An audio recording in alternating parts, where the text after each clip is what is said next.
October 1st!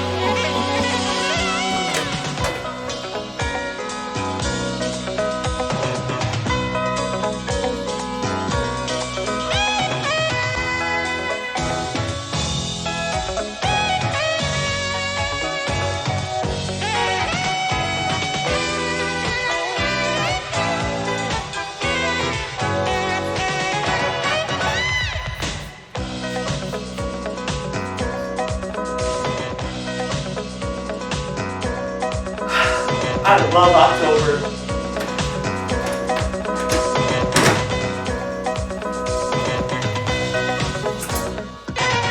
What the fuck are you doing in my house? Oh, Sean, it's October 1st. We gotta talk about Halloween Kills. We talk about Halloween every year. God damn it, Steve! Fine! I'll review the movie. But get the fuck out of my chair! Okay, God. Scary.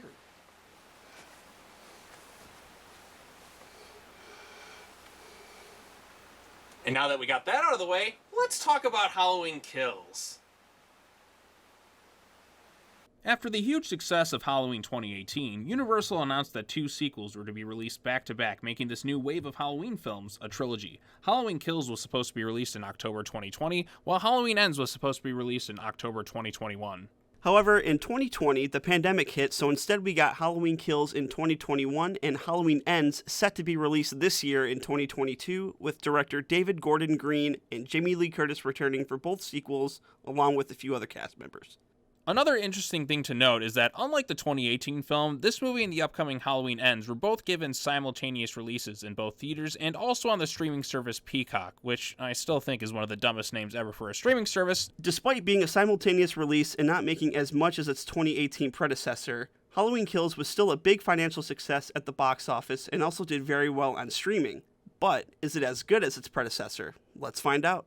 So, as the movie begins, we see Cameron feeling regret over what happened between him and Allison at the Halloween dance in the last movie, where he cheated on her with some harlot. You fucking whore. I am glad that this movie did bring him back, because one of my complaints in the last movie was the fact that he just kind of disappears from the movie. He acts like an asshole after getting caught cheating on Allison, and then is never seen again. It felt like they were setting something up for him, and never really did anything with it. I did find out later on that in a deleted scene he was arrested, but it was never acknowledged here. As Cameron continues walking, he comes across Officer Frank Hawkins, who is still alive somehow, despite getting stabbed multiple times by Dr. Ranbir Sartain in the last movie. But hey, if Michael can survive all the shit he's been through in these movies, then I suppose I could suspend my disbelief for a bit for this guy surviving. Plus, Will Patton is a really good actor. The more of him, the better. But hey, since Frank is still alive, it does mean that we get to see one of the best aspects of the movie, and that is the flashback stuff from 1978. The flashback stuff to the 1970s is incredibly well done. I don't know exactly how they managed to pull it all off, but these scenes look and feel like they're from a movie shot in the 1970s. The lighting especially looks great. They even managed to recreate the sets from the original movie, as well as Michael's mask, and it all looks fantastic. Another amazing part about the flashbacks is how they brought back Dr. Loomis. It looks like they just filmed new scenes with Donald Pleasance. The only thing that really gives it away that it isn't him is that the voice is just a little bit off. Otherwise, it's extremely spot on. When I first saw this scene, I thought that it had to have been a digital effect. But, in reality, it turns out that it was just a really good makeup job. Now, as much as I enjoy the flashback aspects in this movie, it does start to showcase one of the biggest problems with the film. The people in this movie are extremely fucking dumb! During the flashback stuff, we see a young Frank Hawkins going after Michael Myers with his partner. They manage to track him to Michael's house. However, Frank's stupid partner lets his guard down, even though there's a serial killer in the house, and gets attacked by Michael.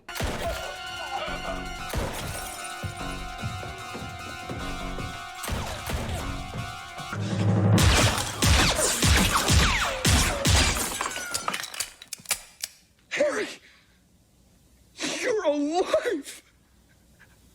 And you're a horrible shot. So his partner dies, and Michael ends up getting captured as we get the opening credits of the movie, which are similar to the previous movie's opening credits, and we also get to hear John Carpenter along with his son Cody Carpenter and Daniel Davis back to do the music. The score is once again really good, with a lot of callbacks to older movies and some new tracks added in as well, with the standout track being Rampage. After the opening credits, we pick up where the last movie ended, with Laurie, Allison, and Karen getting taken to the hospital when they see a bunch of fire trucks headed to Laurie's house. No! I'll let it burn! What did you think was going to happen, Lori? You committed arson. You didn't think the fire department was going to come out and put out the fire? That's their job. It's what they do. Plus, you're not the only one that lives out there, you know. So the fire department arrives to put out the fire, and one of them falls through the floor, and surprise, Michael Myers is still alive, having hid where Lori kept all of her guns. Isn't it funny how she had all this time to prepare for him and set this trap, and yet she didn't think about the fact that he could hide where she kept all her guns? So Michael manages to escape from the basement and emerges from the house in probably the most badass moment in the entire series. He then proceeds to kill a dozen firefighters at once. At this point, he isn't Michael Myers anymore. He's John fucking Wick. Michael kills more people in this movie than any other film in the franchise. He fucks everybody up and is a complete one-man wrecking machine. Granted, a lot of it relies on the stupidity of others, like in this scene, why don't the firefighters all attack at once? But I'll let some of it slide here because it is pretty awesome to watch. Penetrating, multiple contusions, she's losing a lot of blood. Get this woman some Activia stat! After Lori gets taken to the hospital, we also get to see another familiar character, and that is Charles Cyphers back as Sheriff Brackett, now working as a security guard at the hospital, who feels like he is just kind of here more so for fan service, but it is nice to see him back. The movie does bring back a lot of previous actors within the franchise. Aside from Sheriff Brackett, we have Nancy Stevens back as Nurse Chambers, who was killed in H2O. We also have Lindsay Wallace, played once again by Kylie Richards, that kid Lonnie from the first movie, who was also Cameron's dad. And of course, we got Anthony Michael Hall as Tommy Doyle. I heard that they originally wanted to bring back Paul Rudd to play Tommy from Halloween 6, but I guess he had some scheduling conflicts at the time for making Ghostbusters, but wouldn't that have been cool to kind of see him in this movie? Yeah, it certainly would have been interesting.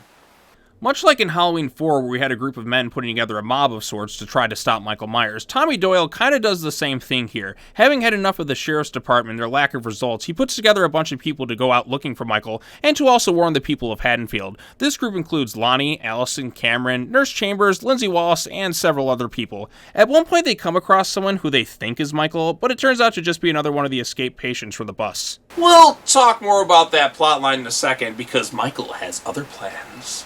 We have Lindsay, Nurse Chambers, and two others driving around and notice two kids alone in a park.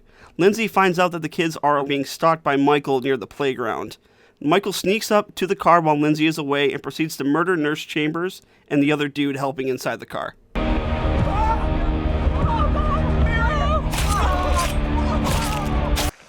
Oh no, not again.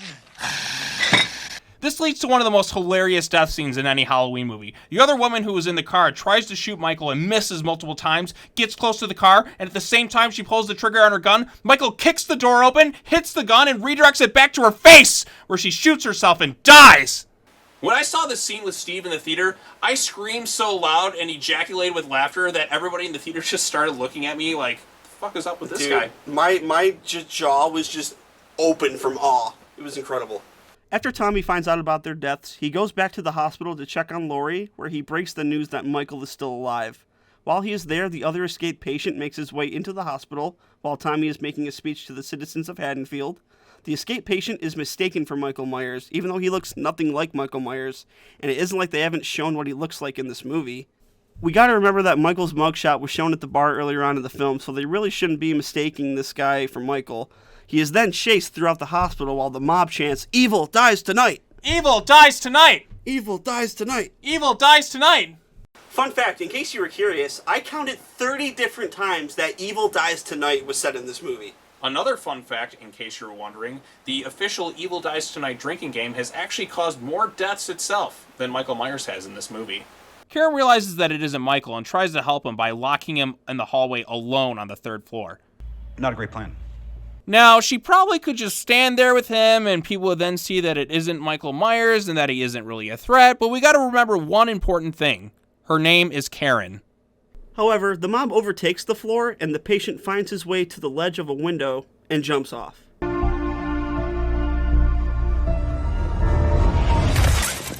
Damn! He ain't gonna be in Rush Hour 3. As ridiculous as the scene is, I do kind of like the idea that Michael's madness has in some way infected the town of Haddonfield, turning them all into monsters. It makes his presence a lot more eerie, and it just shows like the powerful effect he has on the people around him. Makes him a little bit more threatening. But while the mob is dealing with the shit across town, we are introduced to two new characters, Big John and Little John, who are a couple that live in Michael's old house. These two are probably my favorite part of the movie. They just have the best on-screen chemistry and are genuinely funny together. A lot of that has to do with the actors who portray them. As soon as Michael McDonald popped up on screen, I immediately started laughing because I used to watch this guy on Mad TV, and he was very funny on that show. Look what I can do. After being pranked by trick-or-treaters, the two are on the couch together when they hear a knock on their back door. Little John investigates and sees nobody outside, but then the two investigate a knock on their front door, again finding no one outside. But then Little John realizes someone has entered the house through the back door, which he forgot to lock. Instead of calling the police and staying together, they decide to split up, and Big John checks the upstairs while Little John checks on the main floor. Unfortunately for Big John, Michael is hiding in a room upstairs and kills him by gouging his fingers into his eye sockets. Definitely one of the more brutal kills in the movie. Little John hears the scuffle upstairs and rushes up to find Big John dead, and Michael standing in his window. Michael.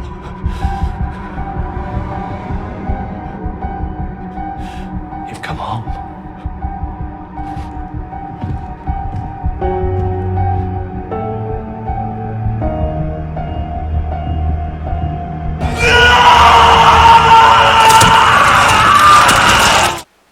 Another fun fact, Michael McDonald is the only man in history to ever be killed by Mike Myers and Michael Myers. What an absolute legend. This man needs to be in more things.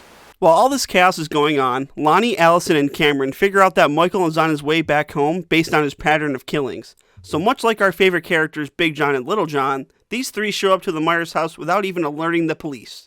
You know, now that I think about it, this is Michael Myers' old house. How come there's no cops swarming around this place? These three can figure out that Michael's there, but no trained law enforcement officers can? So despite all this talk about everyone sticking together, Lonnie decides to go in alone because people in this movie are really fucking stupid, and surprise, he ends up dead. Cameron and Allison decide to go in after him after hearing gunshots, and still without calling any cops to come to the scene because they too are also really fucking dumb. Gee, I wonder what's gonna happen next. You guessed it, Michael, after coming out of the closet, kills Cameron and tosses Allison down the stairs. But luckily, her mom comes to the rescue to finish off Michael once and for all. And she finishes him off once and for all. And she finishes him off once and for all. And she takes his mask off and runs away. You could have killed him right there! Instead of finishing him off once and for all, she leads Michael out into the open, where an entire mob of people shows up and completely surrounds him. You got people with guns, Tommy with his bat, and wait a minute! Did this lady really just bring an iron to fight Michael Myers? Holy shit, she did! Oh my god, this movie is so dumb! She really came out here with that thing and was just like, You can smash his face with an iron! So the mob starts attacking Michael, and they seemingly have him beaten. After Karen leaves the mob to be with Allison, Michael suddenly gets up and kills everyone that was a part of the mob one by one. It seems that the writers wrote themselves into a corner with this one, as when Michael is killing the mob, it's shot in a way to where there was only Michael and his victim on screen at the same time, to most likely cover up the difficult choreography if it were going to be shot from a different angle. Then we get to the ending of this movie, which admittedly is pretty sloppy. There are two versions of it. There's the theatrical and the extended cut ending. In both versions, Karen makes her way up to Michael's room and looks out the window, but it's revealed that Michael is behind her and kills her. How we managed to get past all the police officers and the fact that nobody heard her screaming bloody murder is beyond me. In the theatrical cut ending, Karen is just sort of killed off in kind of a rushed way, and the movie ends on a shot of Michael. While in the extended cut, Laurie calls her daughter and Michael answers the phone. Laurie says she's coming for him, and then it ends with her grabbing a knife and leaving the hospital. Between the two endings, the extended cut flows a lot better as it shows more of what is going on with Laurie in the hospital during that moment in time, instead of just a quick shot of Michael after killing Karen.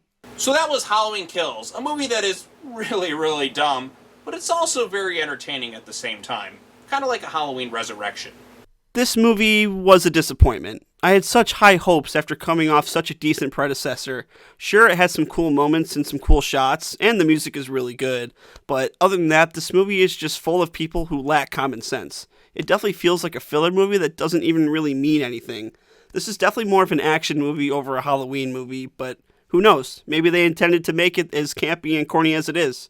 But Overall, I'm hoping Halloween Ends delivers a better beginning, middle, and ending with less stupid people. Halloween Kills is a very interesting entry within the series. It was the first movie going into it where they announced ahead of time that there was going to be another movie set after this one. It was always intended to be the middle chapter, so I knew going into it that it was most likely going to end on a cliffhanger. Normally I'm somebody who hates cliffhanger endings, but I kind of knew what I was getting into since they said ahead of time that they were making this into a trilogy, so the cliffhanger ending didn't bother me quite as much, but it still feels rather rushed. As for the rest of the movie, there are certainly some pros and cons to it. For one thing, it moves at a very quick pace and doesn't fuck around. Like Steven said, it's more of an action movie with how much carnage is in it, and in terms of kills, there are certainly some memorable ones. The score is also pretty solid throughout. If you just want to see a movie where Michael Myers goes fucking ham, then this is the movie for you. He truly is unstoppable in this movie. It's also funny, whether it is intentional or not, but it does have some problems too. It suffers from middle chapter syndrome, and feels a lot like a filler movie that's setting up the next movie, hence why Jamie Lee Curtis is sadly sidelined for this one.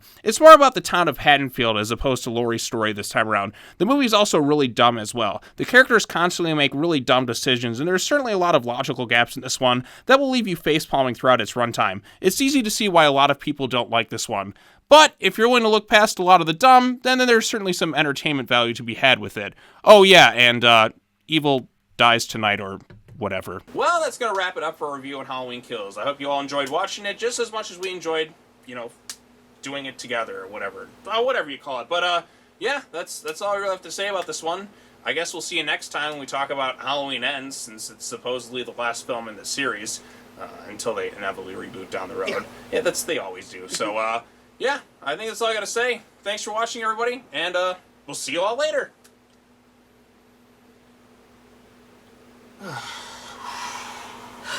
Alright, Steven. The review's over. Now get the fuck out of my house. Okay, I will, but can you just walk me into my car, please? Oh, what are you scared, Steve? Are you afraid? Stop being such a little vagina. You'll be fine. But Sean... No buts, Steven. I didn't even invite you here today. In fact, you broke into my house. I didn't break into your house. Your fucking door was open. I never left my door open. Oh, for fuck's sakes, what now? Come on, let's see what's going on.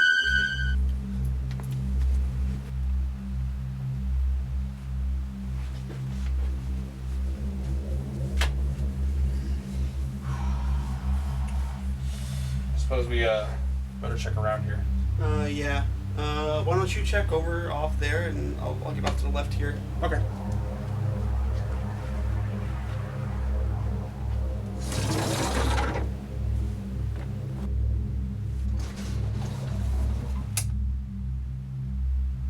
Nothing in here, Steve.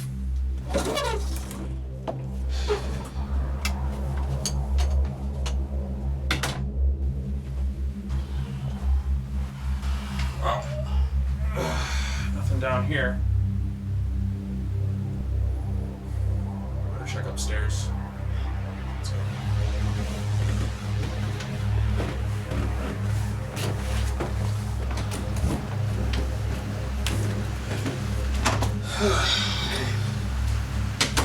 Alright, here's what we're gonna do.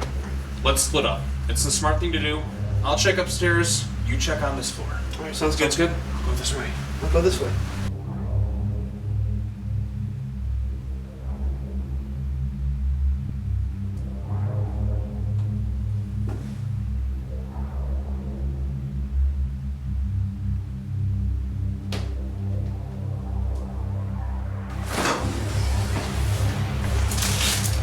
Kitchen's clear, Sean.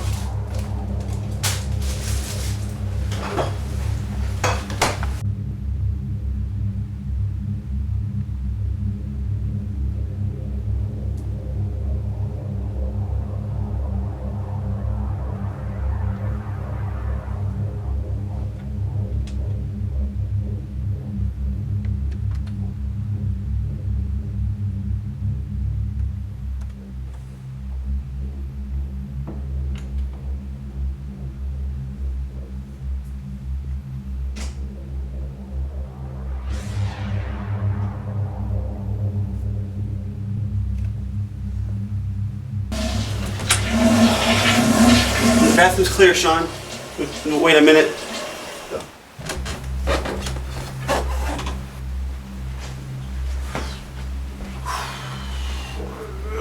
Alright. Upstairs is clear. Everything clear on this Everything's one? clear down here. Everything's clear? Everything's good, Golden? Alright, well, you just wait here for a minute. I'm gonna go check the garage, and then everything should be good. Sounds good. Alright, sounds good.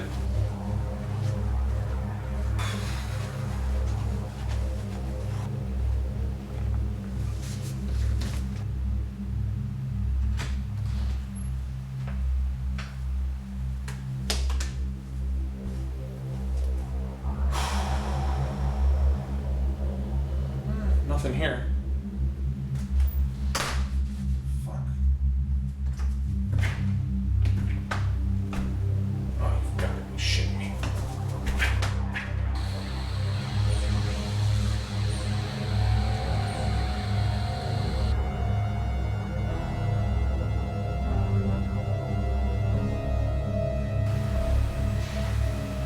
Michael. Come back.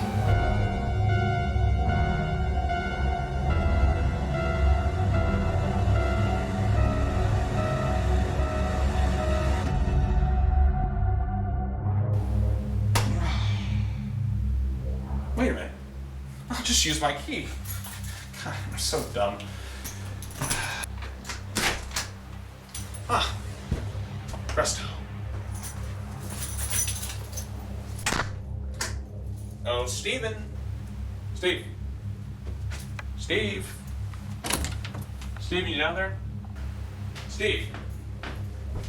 Steven. Steve. Steve. Steven. Steve. What the hell is this guy?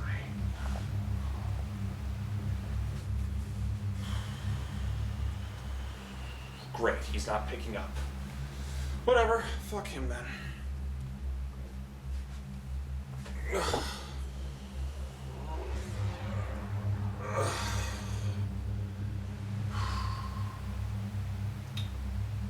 Happy October, I suppose.